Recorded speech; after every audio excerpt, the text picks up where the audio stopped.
Camp was the most important week for me as a student growing up.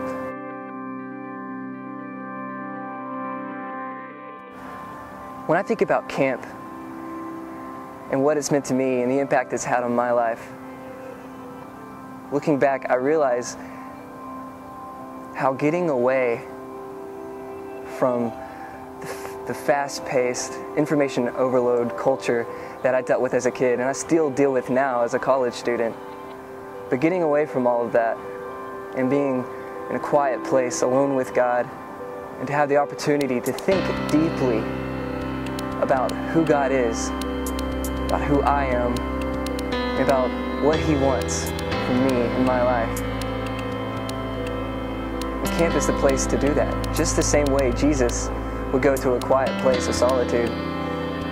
That's what camp is, and God blesses that. God uses that. He used that to change my life. You're surrounded by your youth pastor, your adult leaders, and a camp pastor and a worship leader that are all proclaiming to you for 4 days straight that Jesus is everything and that it means everything to follow after Him. And whenever you're being taught His Word and when you're singing His Word, God blesses that.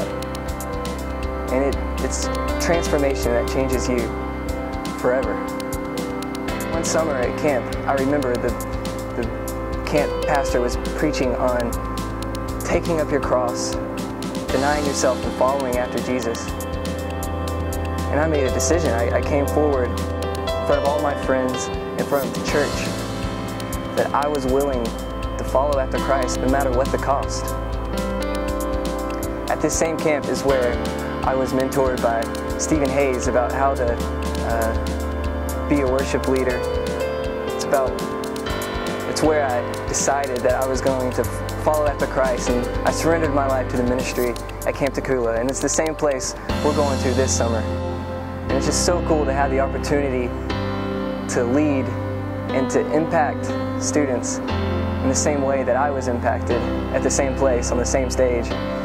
So it's going to be a great week, and I encourage anybody, if you have the opportunity to go, I wouldn't miss this opportunity.